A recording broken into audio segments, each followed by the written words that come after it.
Good afternoon to everyone. Thank you for joining us today. My name is Chris Simonello. I'm the Outreach and Education Manager for GCOOS, and it's my pleasure to welcome you today to the third set of talks in the joint GCOOS-SECOORA Spring Webinar Series. Just a quick reminder that the purpose of the series is to build stronger connections between the U.S. Marine Biodiversity Observation Network and the Ocean Acidification Program, specifically GCAN and SOCAN, which are the two networks for the Gulf of Mexico and the Southeast. The goals of the series are to gain a of biodiversity and ocean acidification research and monitoring needs. And we're going to focus on the Southeast for the purposes of the webinar. We're going to try to identify opportunities to integrate science across the biodiversity and OA research and monitoring fields. And at the end of the series, we have 5 in the series, we will work to synthesize what we learned to inform new partnerships and collaborations. The webinar format is going to be 15 to 20 minutes for each presenter, followed by about a 15 to 20 minute question and discussion session moderated by Emily Hall. Jen, I'm going to hand off to you. Jennifer Vreeland will introduce our speaker. She's the GCOOS program coordinator and also the coordinator for the Gulf of Mexico Coastal Acidification Network. So it's all yours, Jen. Thanks. Thanks, Chris. Yes, today we have 2 amazing scientists, as we all know, and we're super excited to have them present today on a very special location, one of my favorites actually, the Flower Garden Banks, the National Marine Sanctuary. And today Marissa is going to start, Marissa Nuttall, and then Dr. Xingping Hu is going to follow. And before we get started, I'd like to give a nice introduction to both of them. So we're going to start with Marissa Nuttall. Marissa is a research specialist with the Flower Garden Banks National Marine Sanctuary and also manages NOAA's diving operations for the site. She leads research on habitat characterization, mesophotic ecosystems, acoustic monitoring, and resource protection. Her research utilizes scuba diving and remotely operated vehicles, as well as mapping technologies and satellite data sets to support characterization and resource management. Marissa is also a current PhD student in the Fisheries Ecology Lab at Texas A&M University at Galveston, working on a project examining habitat and ecosystem connectivity of native and invasive mesopredators on the natural banks in Florida Garden Banks National Marine Sanctuary. And today, Marissa will be providing an in-depth look at the Flower Garden Banks National Marine Sanctuary. So thank you, Marissa. And we also have today Dr. Xingping Hu, who is the Endowed Chair for Ecosystem Science and Modeling with the Harte Research Institute for Gulf of Mexico Studies and a professor in the Department of Physical and Environmental Sciences at Texas A&M Corpus-Christi. Dr. Hu's research focuses on a wide variety of topics that are centered on the carbon cycle science in estuarine, coastal, and oceanic environments, using high-precision water chemistry analysis, stable isotopes, as well as modeling techniques. Dr. Hu's research examines ocean and estuarine carbon fluxes and acidification, hydrological controls on estuarine biogeochemistry, long-term changes in ocean margin carbon dioxide levels, and hypoxia-related issues in both estuaries and the coastal ocean. And today, Dr. Hu will be talking about carbonate chemistry observations at the Flower Garden Banks National Marine Sanctuary. So with that, we'd like to thank both of our presenters and start with Marissa. Marissa, if you're ready. Yep, I'll go ahead and share my slides. All right, can you see the slides? Yes.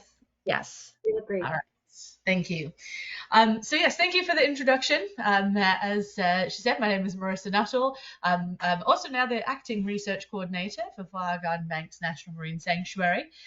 So I'm just going to provide a little background on the sanctuary, some of the work that we're doing out there, and some of our research collaborators and how they help us get our work done. So first off, to set the scene for those of you who aren't necessarily familiar with the Flower Garden Banks, it is part of the National Marine Sanctuary System. So this map just shows you where all of the sanctuaries are located around the US. These sanctuaries protect everything from shipwreck sites to kelp forests to coral reefs like the flower garden banks.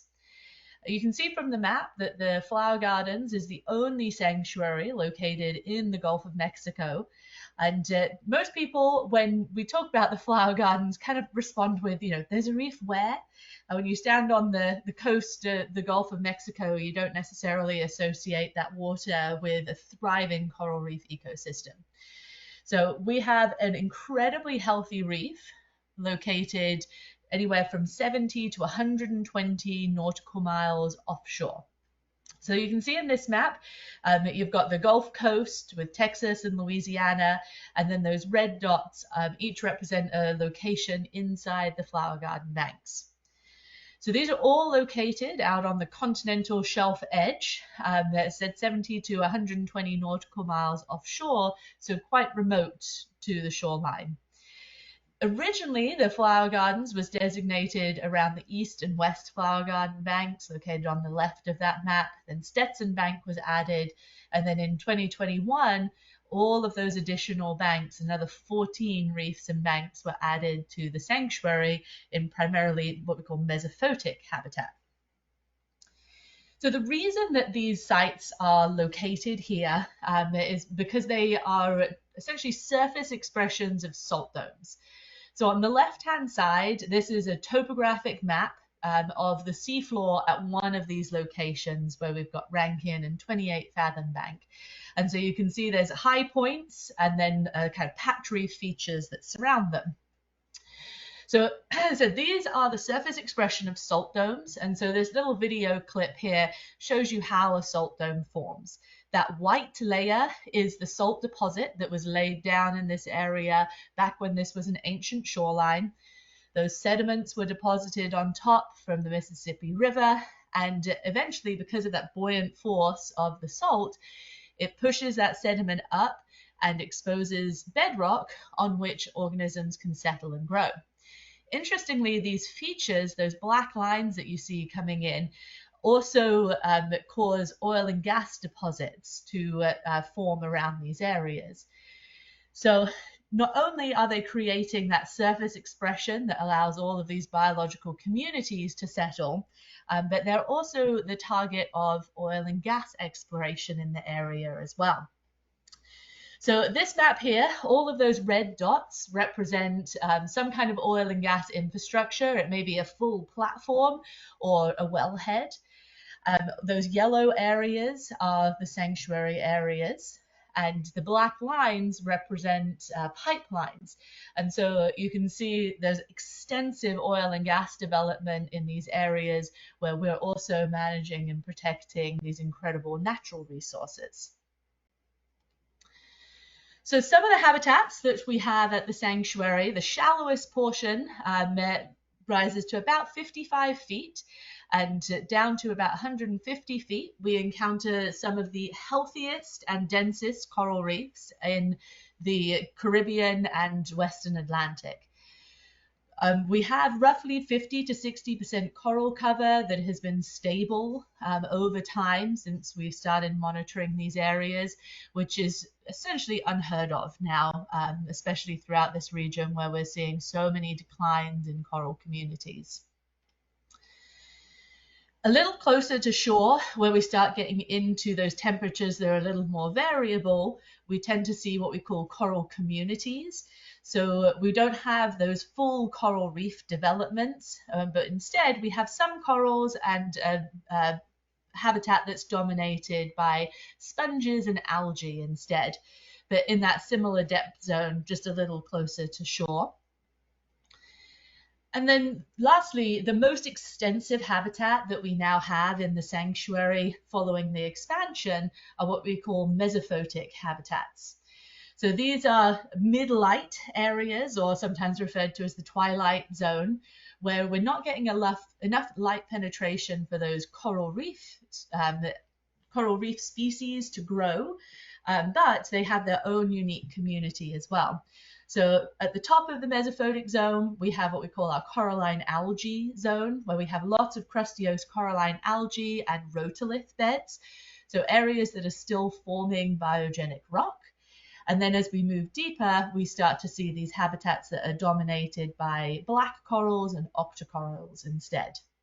And all of these areas, because of their depth, are primarily explored and monitored using ROVs.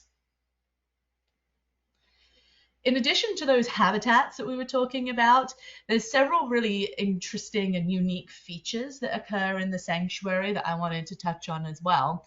The first of which is the brine seep. We have the most extensive brine seep that we know of at the East Flower Garden Bank. So as we mentioned, these are formed as surface expressions of salt domes. So there's a high salinity brine underneath these salt domes. So where there are faults in the seafloor, some of that brine can leak out. And being hypersaline and really salty, it's very dense water, and it makes these almost pool-like areas where it can come out of those fault lines in the seafloor. So we have a brine seep at the East Flower Garden Bank, and it almost looks like an underwater lake in this area. In addition to those brine seeps, at Alderdice Bank, we have some of the only known exposed basalt. And so these are geologic formations associated with volcanic activity. So these are very large, distinct shaped rocks that form these incredibly tall spires that are about 50 to 75 feet tall. And there are several of them that occur over at Alderdice Bank. And lastly, we have mud volcanoes as well. We have several of these throughout the sanctuary. And similar to the brine seep areas, these are areas where gas, maybe methane gas, is able to find its way through faults in the seafloor and come up through soft sediments. And you can see in this picture here, that's a bubble, an air bubble coming up. And over time, this picks up some of that real soft sediment and redistributes it and keeps building this mud volcano as the gas escapes. So in addition to all of these habitats and cool geological features, the Flower Garden Banks is incredibly unique because of its healthy reef system. This is not only the shallow reef that we think of, but also our mesophotic reefs as well.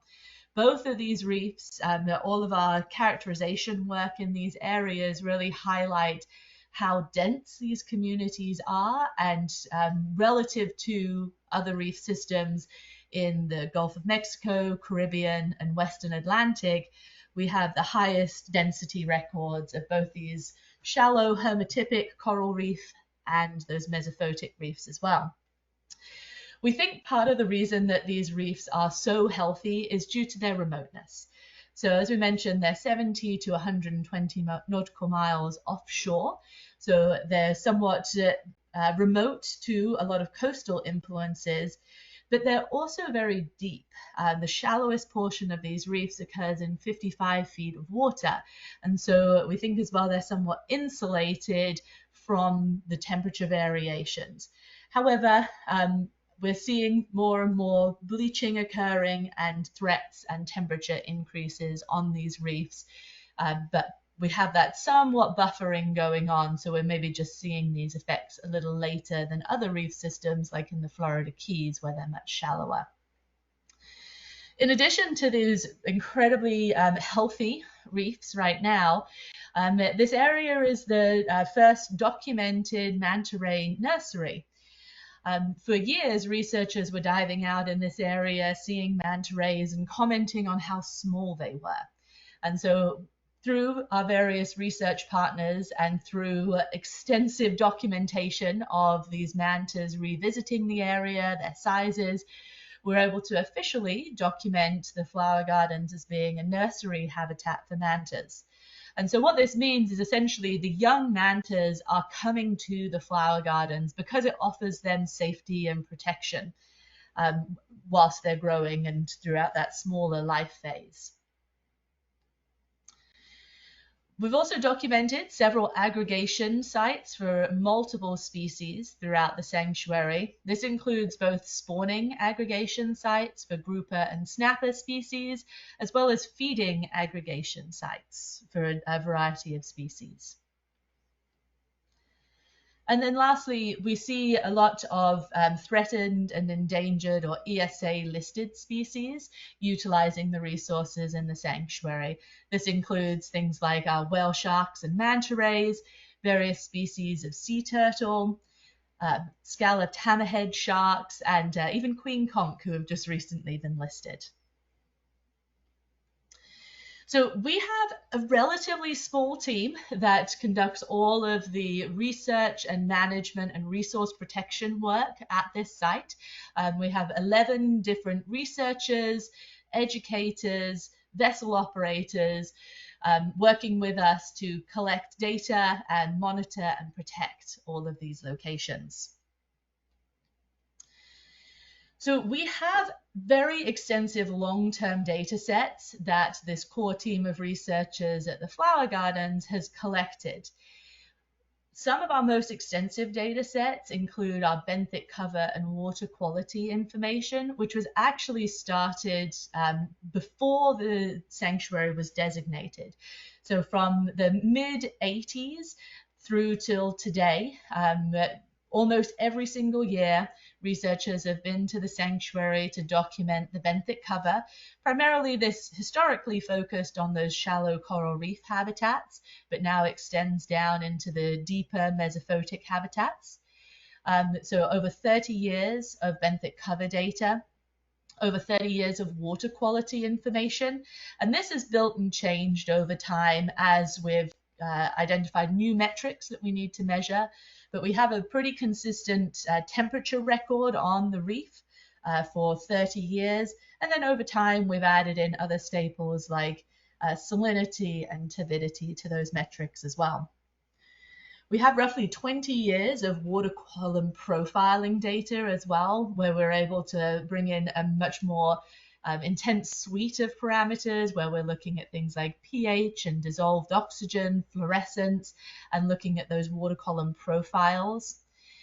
And then more recently, about 15 years ago, we added in quantitative fish survey methods. So we're now looking at the fish community in terms of density and biomass and those trends over time. We've also now got urchin surveys specifically focusing on diadema, and these are considered a keystone grazing species, especially in coral reef habitats. And added in nutrient profiles that we now have a little over 15 years of nutrient profiles as well. And so this is looking at our nitrates, nitrites, ammonia, chlorophyll, etc. Our most recent data set addition, which we now have a little over 10 years of data, is looking at ocean carbonate. And that is what we started with Dr. Xingping Hu, and he's going to talk about in a lot more detail in his presentation. So here's just a couple of figures that represent some of those data sets that we were talking about. This is our long-term monitoring data for the benthic cover. You can see it started in the late 90s and runs all the way up almost through today. We're still processing the next data update to this. But not only are we looking at that coral cover, which you can see here is maintaining right around that 50 to 60% cover and not declining, which is just incredible for this region, the fact that it's so high and stable over time right now. In addition to that, we're looking at other key components of the benthic community, so macroalgae, sponges, etc. And all of these data sets are publicly available. It's information that we're happy to share and provide to other people. And we're currently working with NCEI to upload all of our historical data sets to make sure that they're accessible, searchable, and queryable for everyone to access. As I mentioned, we've also exploring our fish data set. So we're using this information not only to look at what the composition of our fish community is, but to relate that to trends that we're seeing in the benthic cover as well. So on the right-hand side, you can see in this figure here, over this 20-year time series, we're seeing a decline in sponges at Stetson Bank. And utilizing these fish data sets, we're actually able to correlate that and see that we are also seeing a reciprocal decline in the presence of angelfish, which are our primary spongivores, consuming those sponges. So declines in both of those communities, the benthic and fish community. We utilize our fish data sets to keep track of our invasive and non-native species. Everyone's pretty familiar with lionfish at this point. We first documented them on visual surveys in the sanctuary in 2011. And every year we're able to go out and quantify what we're seeing in terms of their abundance and biomass as well. And interestingly, we're seeing these potential like recruitment peaks. So we'll see a peak and then a decline, a peak and decline again of the lionfish populations. And the spots over 2020 and 2021, obviously that was during the pandemic where we weren't able to collect data sets. Then our temperature data, we're using that for a lot of long-term trends and climatological assessments as well. So just looking at variability and anomaly on the year-to-year basis. But because this data set is so extensive, we've actually been able to go back through as well and look at trends over time. And on the reef crest at the flower gardens, we've been able to document this significant increasing trend in water temperature, where we've seen almost a full degree change from roughly 1985 to today. This information is also being utilized in order to develop and support models that are modeling various climate scenarios and looking at temperature variability and how that will relate to coral bleaching. This is extremely useful to us as managers because we're able to look at this information and identify when we're expecting to see bleaching occurring so frequently that the corals are not going to have time to recover in between. So on this figure here on the right hand side, essentially where the green line moves above the black line is where we don't have bleaching, and the green line is when we're seeing moderate bleaching. When those two cross over is when we're going to start being concerned about the corals not being able to recover between those bleaching events. So really that period 2024 to 2050 is when, at least under the climate models, we're expecting to start seeing bleaching that the corals will not be able to recover from, which is not long from now. All of these data sets and information are used for us to manage and protect the resources at the flower garden banks. This is done for us in terms of a few different kind of vulnerability assessments. This information presented here is our rapid climate vulnerability assessment that was completed last year with the support of Dr. Hu's team, led up by one of his students. The climate vulnerability assessment essentially looks at three key components associated with climate change and then assesses the vulnerabilities of our particular site based on all of our historical data sets. So we're looking at the threat of increased water temperature, ocean acidification, and increased storm frequency and severity. So the top half of that graph, you can see based on all of our information, the areas that are the largest concern for the sanctuary, for the flower garden banks, are related primarily to increased water temperature. And then below that, we actually break this down and look at species-specific concerns. And so increased water temperature is of particular concern for us related to our fish species and our shallow invertebrate species. And essentially, we're able to utilize this to help guide how we need to focus management and research in the future. In addition to the climate vulnerability assessment, this year we will publish our new condition report for the sanctuary. This essentially takes all of our resources in the sanctuary and gives them a current status rating, and then also looks at their trends to see if they're improving, declining, or staying the same. What I want to point out here are some of our declining trends that we're seeing. So while most of our current statuses are rated good and fair, with the exception of our risk to human health, which is rated at fair, primarily due to the risk of ciguatera in the area, we have identified declining trends for climate, and invasive species. And so these are areas that we need to focus on moving forward. I also highlight here in the yellow boxes areas that we've identified as undefined. This essentially means that we're data deficient in these areas. So we don't have enough information to make a good status or trend assessment. And primarily all of these focus on our mesophotic and deeper habitats, because these were added to the sanctuary more recently. We're more data deficient in those areas. And then lastly, coming out next year, we're going to be working on an updated management plan for the sanctuary. Within this management plan, we're going to go through and reassess all of our research needs, and this is something that we're currently working on right now. We've identified these 7 key areas as our upcoming research needs that will all be developed and fleshed out inside of this management plan document. So while we utilize a lot of our data sets for all of these internal documents to help us manage these resources, I also want to highlight how many collaborators we have to help us better understand the resources at the sanctuary. All of the logos here represent just a small subset of the groups that we work with.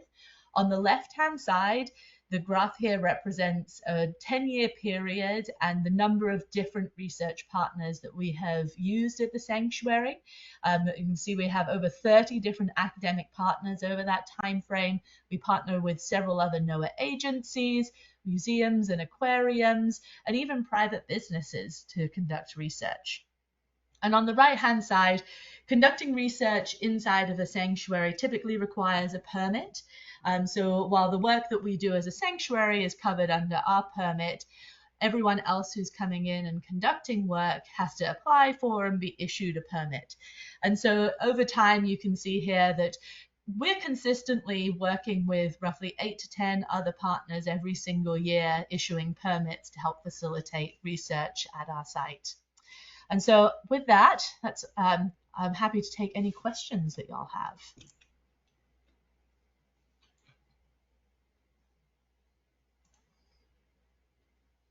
Actually, Marissa, we have a couple questions already in the chat box, and we will hold off until after Xingping presents, and then we'll have a whole, I think about 20 minutes for Q&A, if that's okay with everybody.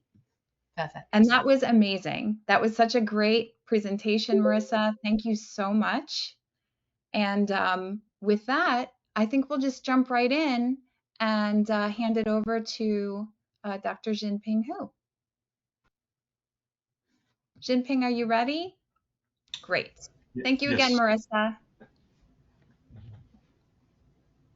All right. Thanks to Marissa. That's a very comprehensive introduction of the marine sanctuary. So I will only present slides of what we have been doing over the past years. On the carbon chemistry mostly, and also a little bit on the dissolved oxygen, which is closely related to carbon chemistry in subsurface waters. So let's see. All right. So before I start, I'd like to acknowledge the following colleagues, collaborators, students, and also the funding agency. So the project was supported by Ocean Acidification Program, along with NOAA IUs. And of course, over the past more than 10 years, as Marissa mentioned, the Florida Banks National Marine Sanctuary has been tremendous support to our work. And also, I would like to give a shout out to Ian Enox at AOML. He actually landed as a pair of ocean acidification sensors, which we use. You can see later on, there's a fraction of the data we use to collect with his sensors. Okay, so ocean acidification, so I don't think I need to preach to the choir. I think everybody knows what ocean acidification is.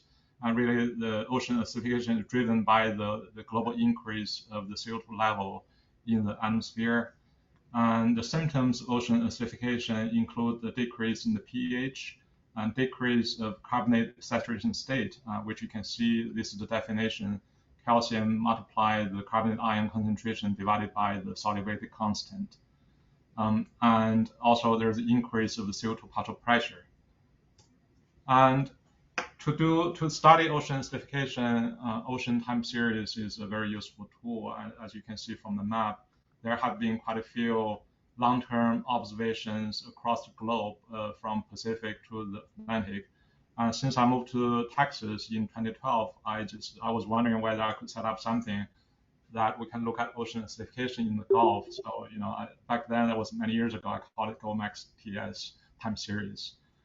So anyways, just jumped into the observations we've done so far. Actually, Marissa was one of the first people I met at the sanctuary. She took me to the Home Depot the first day I arrived there to get some supplies.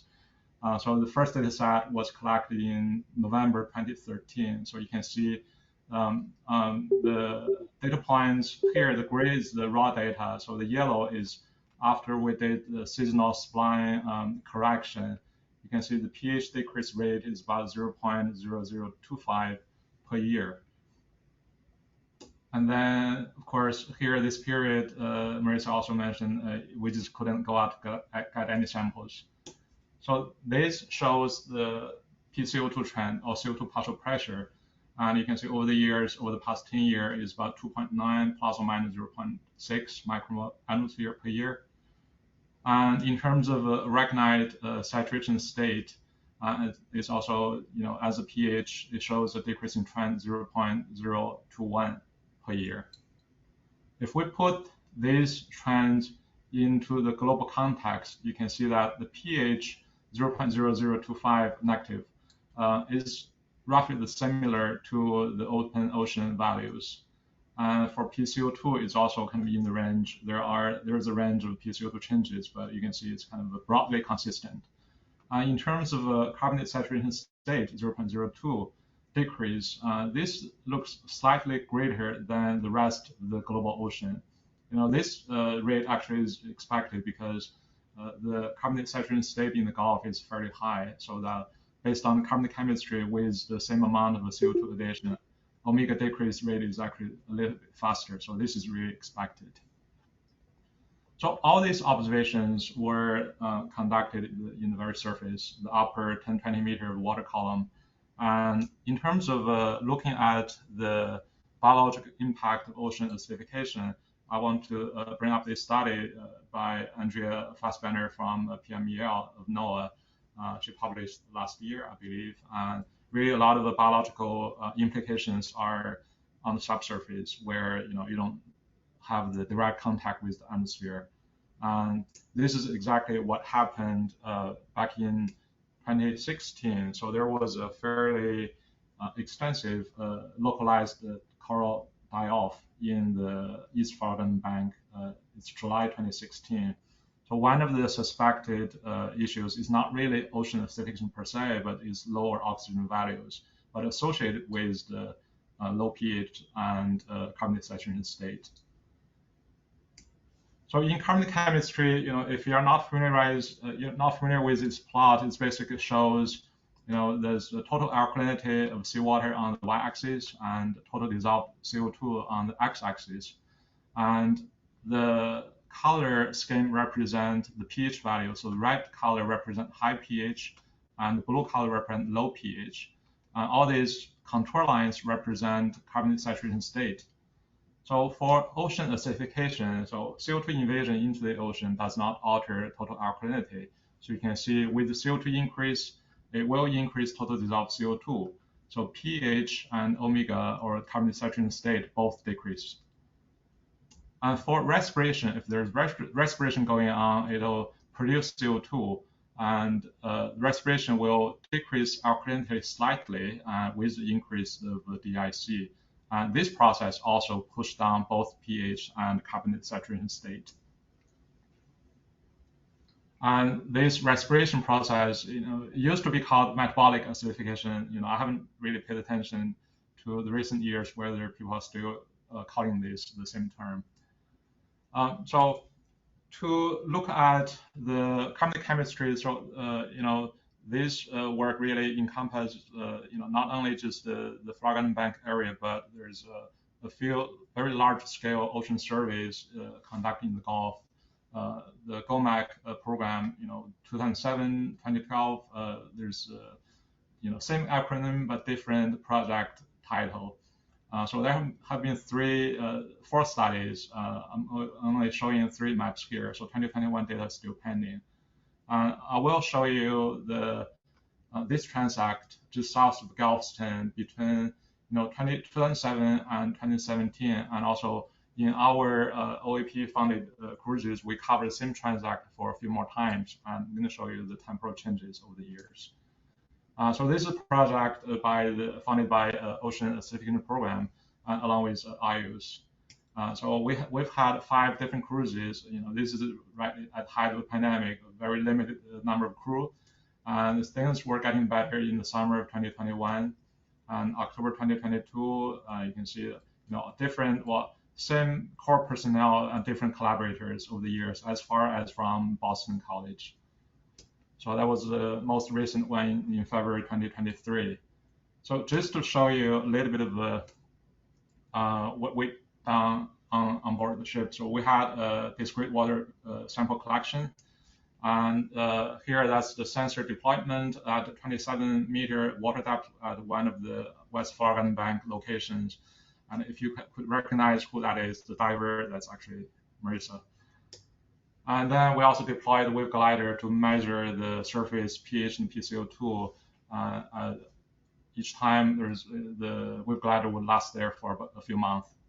So, and just like I said, I will show you the comparisons of the same transact along the Galveston line, just 95° west. All right, so just orient you to this plot. So this insert represents the HICOM derived mixed layer depth. So the font's a little bit small. So here, 0, 20 meter, all the way to 140 meter, the full length of the y-axis. Okay, so this dashed line represents when the cruise was conducted. Okay, so in this color contour plot, you can see these represent, because the water never reached hypoxia like in the Louisiana shelf. Here I just use 125, which is 2 times the hypoxia threshold, 125 micromole per kilogram.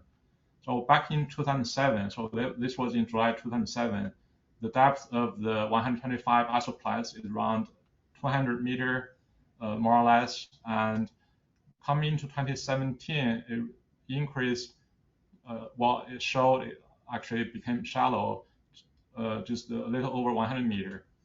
And that's in the early spring of 2021, a little lower than 2017. And granted, here, this period has fairly deep mixed layer, okay? And then also for July, that's the summer, actually August, sorry, of 2021 is around 100 meter as well. And if you look at 2022 and 2023, those are both winter cruises. And notably in the February of 2023 is also in the winter. And when the cruise was conducted, the mixed layer was very shallow, and the 125 isoplex just around 100 meters. So over these 6 different cruises, you can see that over time, this low oxygen water seems to be expanding in this water column. All right, and so from about 200, 250 meter to 100 to 150 meters during the 15-year period. Along with decrease in the oxygen level in the water column, there is also a shoaling of the carbon saturation horizon. And just to show you, these are the stations, deep water stations we've covered, more than 1,000 meters. All these pink dots represent the expanded Flower Garden Bank locations. Okay, just to show you how I did this, for all of the deep water stations, just use 2023 as an example. We took depth profile of the omega value and then interpolate to omega equal 2, because water still, it didn't reach omega equal 1, which is at equilibrium. So I just use omega equal 2 as a threshold. And for this cruise, I took a bunch of profile and did the average, and I did the same for the same all these cruises. You can see this is the changes over time. So the earliest was in summer of 2007, the latest in February 2023. You can see there's a gradual shoaling of this omega-2 horizon over time. And also, this goes up from about 210 meter in 2007, and then 2023, roughly 117 meters. But if we look at the summer data only, so these are summer data, you can see the trend, seems to be a little steeper. So, these all things are the same, and for the summer, the omega-2 horizon seems to be a lot shallower compared to the past. All right, so all these, I only saw like very simple slices of the studies, the cruises we've done, but the cruises were expensive because the ship time on Pelican is about $11,000 per day, and also just obviously it's difficult to have the ships out all the time. Here is where the high resolution sensors kick in. Snapshots of the cruises are just not enough to reflect the dynamics of the water column. All right, so here just to show you a very plot of the pH, PCO2, salinity, and temperature. This is actually end of 2021. This is actually the first deployment, just to illustrate the dynamics. Okay, so to the summer of 2022, you can see in the winter there's not so much variation, but once we enter the summer period, the changes were a lot greater. And of course, the PCO2 sensor didn't last as long. I think the battery died over the month period. And to interpret the data, we also rely on the water measurement. Because if you're familiar with the CO2 chemistry in the ocean water, any combination of two parameters, you would be able to derive the full suite of the carbon chemistry characteristics. So here in this situation, because CO2 data didn't last as long, we choose to use total alkalinity. As you can see, this alkalinity data were collected actually over a couple-year period, and it has excellent linear correlation with salinity. So we just use salinity to calculate total alkalinity, then use this derived alkalinity and pH to calculate the speciation of the carbonate system. And from this carbonate system, we'll calculate total dissolved CO2 or DIC. So there is a dial variation of DIC. So we use this daily changes DIC and couple that with Redfield ratio of 106 over 138. And then we assume the daily maximum dissolved oxygen equal saturation oxygen.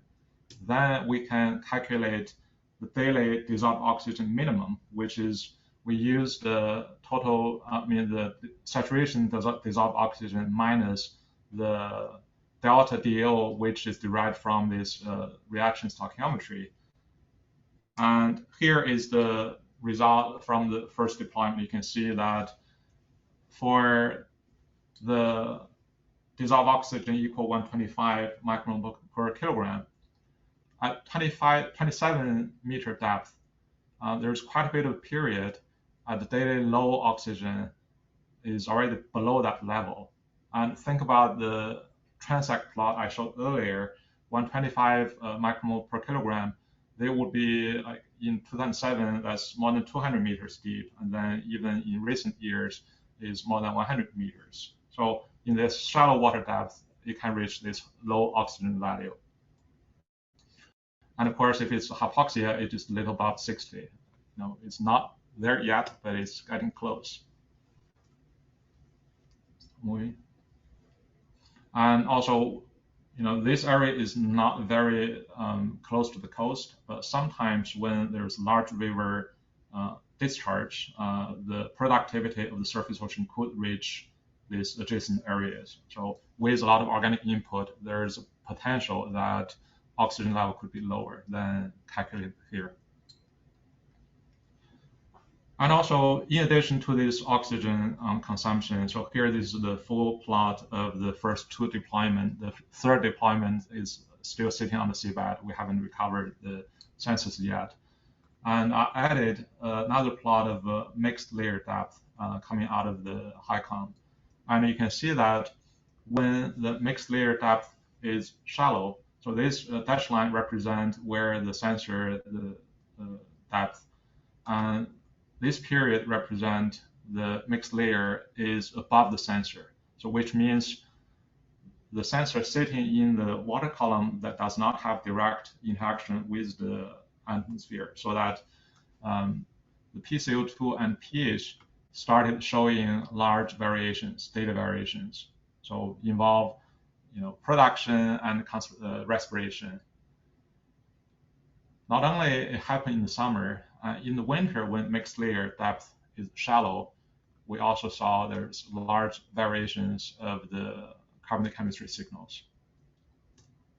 And also spring of 2023, similar. So there's a lot of interpretation we can carry out using this data set. And coming back to this carbon chemistry, the controlling factors, so CO2 invasion and respiration both cause this acidification impact, right? And the sensor will deploy at 27 meter again. And also, if you look at the carbon desaturation state based on the pH and alkalinity calculation, omega-1 is considered as equilibrium, okay? But then other corals, it would have difficulty calcifying at omega equal 2. So far, over the deployment period, we don't see the omega value to be very low yet, but in the long run, with the CO2 invasion in the surface ocean, along with respiration, this omega value definitely will keep going down. It's just a matter of time. Now, let's jump back to this long-term trend. So I showed earlier the pH decrease value is 0.0025, and PCO2 decrease increase value, the rate is 2.9 microatmosphere per year. So these are the called climate signals, which is controlled by the long-term change or gradual increase of CO2 level in the air. But if we look at daily variations of the sensor data, right, so the pH and PCO2, PCO2 daily variation, you can see both variations, they are like 10 times higher, more than 10 times higher than the long-term, the climate signals. And these data variations are largely caused by the biological activities and also physical changes. Right, so long-term signal is important to interpret the long-term global change, but what matters for the benthic organisms really depends on the daily variations, and also not only the variations, but the duration of, for example, the low oxygen conditions and low pH conditions that cannot be captured by the ship-based surveys that can go out every few months.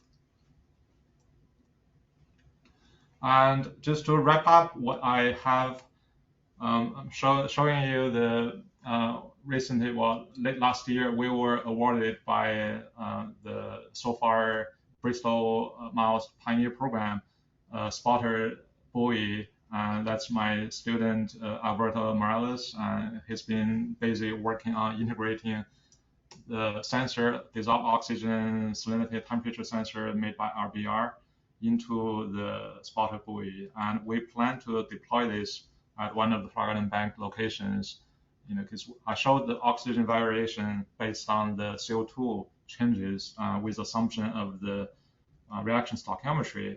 We would like to put this sensor into the water and see really how much variation we see, and just to corroborate with the carbon chemistry findings. And just to wrap up, the ocean acidification at the surface ocean, the rates are similar to the global ocean acidification rate, and omega value decrease slightly greater. We'll see in the long term. There are years of monitoring that we need to do. And there is a decrease of oxygen level in the subsurface water, or call it shoaling of the lower oxygen water. And also the saturation horizon has been shifting upward between this 15-year period, and so moved up by about 40 meters. And the short-term variations, the daily variations, is like 10 times higher than the climate signals. And both biological and physical factors contribute to the variations. And also the changes, short-term changes, are important for looking at the biological impact. And of course, I just actually showed you the ship-based surveys are infrequent and cannot capture this highly dynamic water column for the sensitive habitats, so that really the sustained monitoring is needed very much. So with that, I would like to stop here and then take questions with Marissa. Thank you. Thank you so much, Xingping. That was excellent. And both of your presentations were just so revealing and interesting. And I really thank you both for taking the time to talk with us today. And I'm not going to waste any time. And I'm going to move this right over to our question moderator, Dr. Emily Hall. And I gave Emily a little introduction to everybody in the chat box, just to save a little bit on time. But Emily, thank you so much for being here and helping us navigate through these questions. I hope both of the presentations sparked tons of questions. So with that, I'll pass it on to you, Emily. Yeah, thank you. And thank you guys both. Those were great presentations. I have so many questions. But let's go to some of our audience questions first. First question I see on here is, do any of the coral species at Flower Garden Banks Marine Sanctuary present defense mechanisms against bleaching events? And that may be for Marissa, I think. Yeah, and so this is obviously a huge question and a big thing that we're spending time exploring and trying to get grants to answer more. We've heard about places like in the Great Barrier Reef, the corals producing their own essentially UV protection. While we haven't seen stuff like that at the sanctuary yet, we do see there's potential mechanisms that our corals are using to be more resilient to bleaching events. We have a fantastic researcher, Dr. Sarah Davies, who works at Boston University, who has been doing some stress testing of corals from the flower gardens in her labs. And some of the things that she is starting to see, and they'll be developing this and writing it up into a paper, is that because our corals exist so deep, they already rely a lot more on feeding than on photosynthesis. And so corals both photosynthesize for energy using their symbiotic zooxanthellae and have tentacles and can feed. And the proportion of which coral relies on each part of that for gaining their energy depends a lot on their environment. And her theory is that because our corals are existing deeper and have less light availability compared to something that was real shallow, they already rely a little bit more on feeding, which then makes them a little more tolerant for when bleaching occurs and they lose their zooxanthellae, that they're still able to feed and then recover post-bleaching once those temperatures cool down. But those are for short-term bleaching exposures. So we're starting to explore some of those questions and see some interesting features within our corals. We also have lots of plans to evaluate a lot more stress testing over the summer as we can get grants to do so, to really start looking at what are the thermal tolerances of our corals and how we might be able to support them in increased temperatures. Great. That would be cool to see acidification as a stressor as well, especially if we're seeing these changes in saturation state that Xingping was talking about. The next question I see on here is, there seem to be a lot of variability in percent cover of colonizable substrate. Can you explain why that is? Is it because as corals and biota die off, the substrate is no longer occupied and becomes available? Yeah, let me, I'll actually share that slide one more time so everyone can see. There we go. You should be able to see that that long-term trends graph. So primarily the availability of colonizable substrate varies with macroalgae. And that's because that's what varies the most year to year at the sanctuary. So the blue line is our coral cover, which is a little more stable. But if you look at the colonizable substrate, it dramatically declines when we see this big increase in macroalgae. And then when macroalgae goes back down, we'll see increases in those colonizable substrates. So really it's the exposed substrate that's available for things to settle on and inversely correlates primarily with macroalgae abundance right now. Okay, and then I have a question that's kind of for both of you, and I'm not sure if I have my scales right, but that macroalgal cover and then Xingping, the time period when you started to see the change in the saturation state, have you guys looked at overlaying those to see if there's any comparison, you know, in the carbonate chemistry changes with the cover that's on the reef? We haven't yet. So this study, the OE sensor data were just submitted a couple months ago, and we haven't correlated the chemical observations with the biological findings. But you know, this is actually a good point. I think we need to look together just to see whether there's some kind of correlation.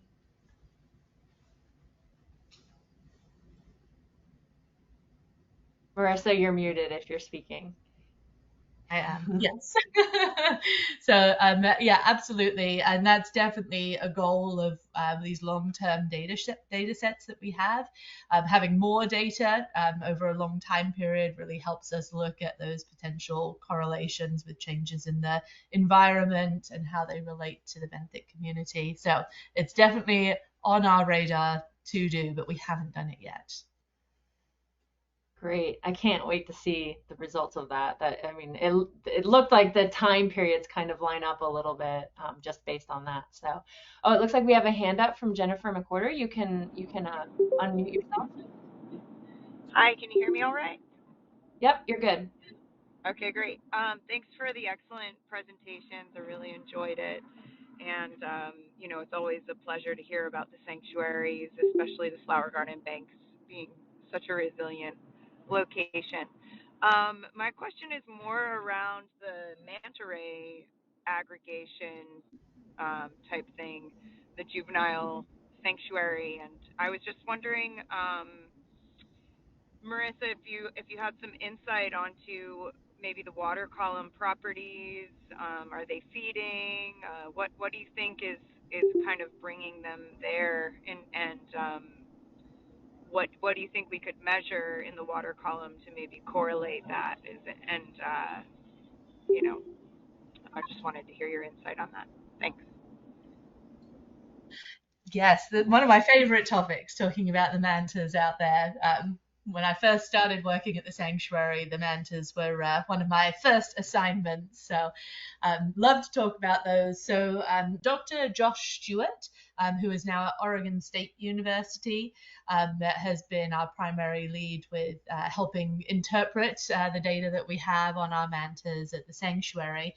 And essentially, what the thought is as to why these juvenile mantas are coming to the sanctuary is the protection that the reef offers them.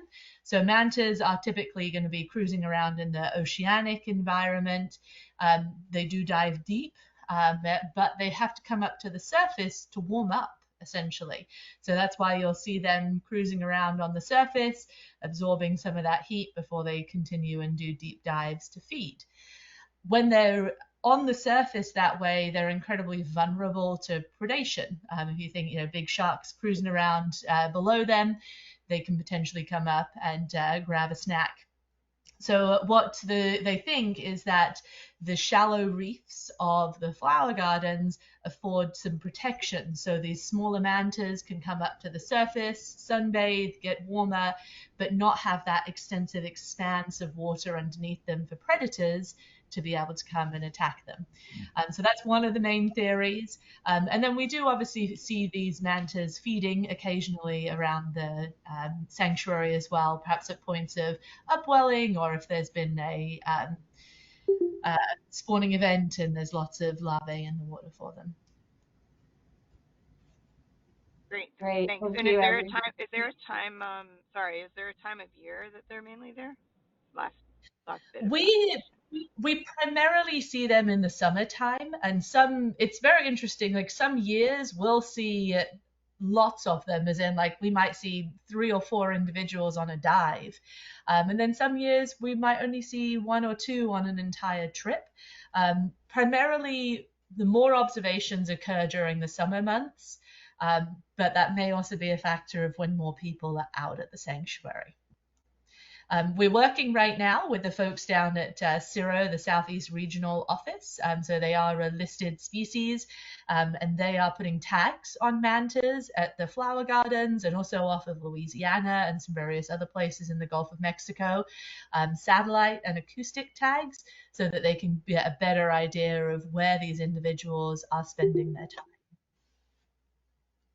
Thank you. All right, we have basically out of time. I know the conversation could keep going, but I'm going to pass the camera over now to Chris to end this for us. Thank you again, everyone. Thanks, Emily. And thanks again to Marissa, Xingping, and to all of you for joining us today. I want to also thank our webinar planning team, because in addition to Emily, Jen, and myself, Kim Yates from the USGS and Emily Noakes and Jennifer Dorton from SECOORA have participated in putting these together. You can hear these talks and others that you might have missed on the GCOOS YouTube channel. I just put that link in the chat for you. And next up in our series on June 27th will be presentations about international biodiversity and ocean acidification activities. SECOORA will be hosting these talks by Jose Martin Hernandez Ayon of the Global Ocean Acidification Observing Network, and Enrique Montes. He's the lead on the Pole to Pole of the Americas project. And we hope to see you there. Thanks again to everybody for joining.